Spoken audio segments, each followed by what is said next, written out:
I suspect that every aid worker in Africa comes to a time in her career when she wants to take all the money for her project. Maybe it's a school or a training program, pack it in a suitcase, get on a plane flying over the poorest villages in the country, and start throwing that money out the window. Because to a veteran aid worker, the idea of putting cold, hard cash into the hands of the poorest people on earth doesn't sound crazy. It sounds really satisfying. I had that moment right about the 10-year mark. And luckily, that's also when I learned that this idea actually exists. And it might be just what the aid system needs. Economists call it an unconditional cash transfer, and it's exactly that. It's cash given with no strings attached. Governments in developing countries have been doing this for decades, and it's only now, with more evidence and new technology, that it's possible to make this a model for delivering aid. It's a pretty simple idea, right? Well, why did I spend a decade doing other stuff for the poor? Honestly, I believed that I could do more good with money for the poor than the poor could do for themselves. I held two assumptions. One, that poor people are poor in part because they're uneducated and don't make good choices. Two, is that we then need people like me to figure out what they need and get it to them. It turns out the evidence says otherwise. In recent years, researchers have been studying what happens when we give poor people cash. Dozens of studies show across the board that people use cash transfers to improve their own lives. Pregnant women in Uruguay buy better food and give birth to healthier babies. Sri Lankan men invest in their businesses. Researchers who studied our work in Kenya found that people invested in a range of assets, from livestock to equipment to home improvements, and they saw increases in income from business and farming 1 year after the cash was sent. None of these studies found that people spend more on drinking or smoking, or that people work less.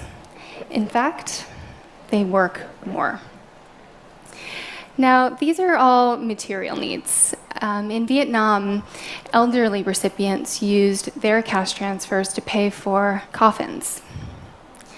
As someone who wonders if Maslow got it wrong, I find this choice to prioritize spiritual needs deeply humbling.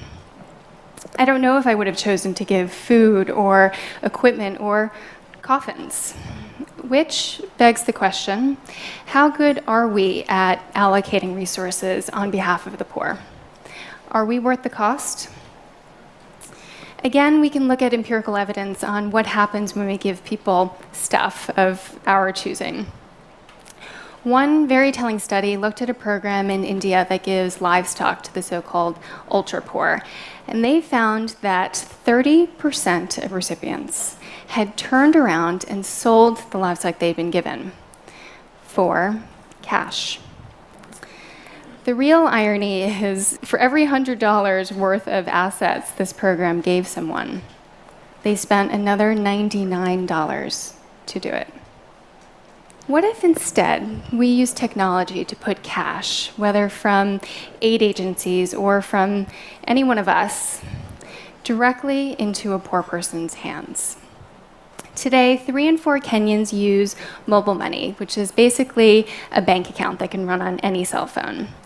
A sender can pay a 1.6% fee and, with the click of a button, send money directly to a recipient's account with no intermediaries. Like the technologies that are disrupting industries in our own lives, payments technology in poor countries could disrupt aid. It's spreading so quickly that it's possible to imagine reaching billions of the world's poor this way.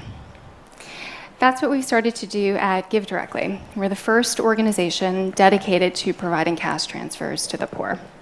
We've sent cash to 35,000 people across rural Kenya and Uganda in one-time payments of $1,000 per family.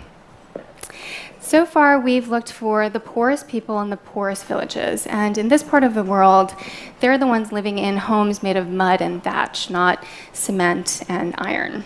So let's say that's your family. We show up at your door with an Android phone. We'll get your name, take your photo and a photo of your hut, and grab the GPS coordinates. That night, we send all the data to the cloud, and each piece gets checked by an independent team, using, for one example, satellite images.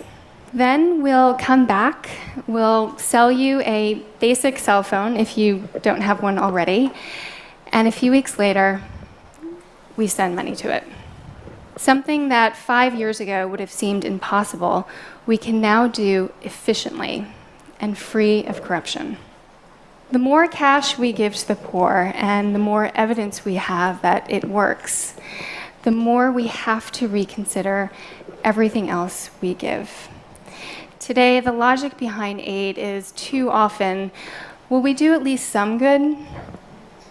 When we're complacent with that as our bar, when we tell ourselves that giving aid is better than no aid at all, we tend to invest inefficiently in our own ideas that strike us as innovative, on writing reports, on plane tickets and SUVs. What if the logic was, will we do better than cash given directly? Organizations would have to prove that they're doing more good for the poor than the poor can do for themselves. Of course, giving cash won't create public goods like eradicating disease or building strong institutions, but it could set a higher bar for how we help individual families improve their lives. I believe in aid. I believe most aid is better than just throwing money out of a plane. I am also absolutely certain that a lot of aid today isn't better than giving directly to the poor. I hope that one day it will be. Thank you.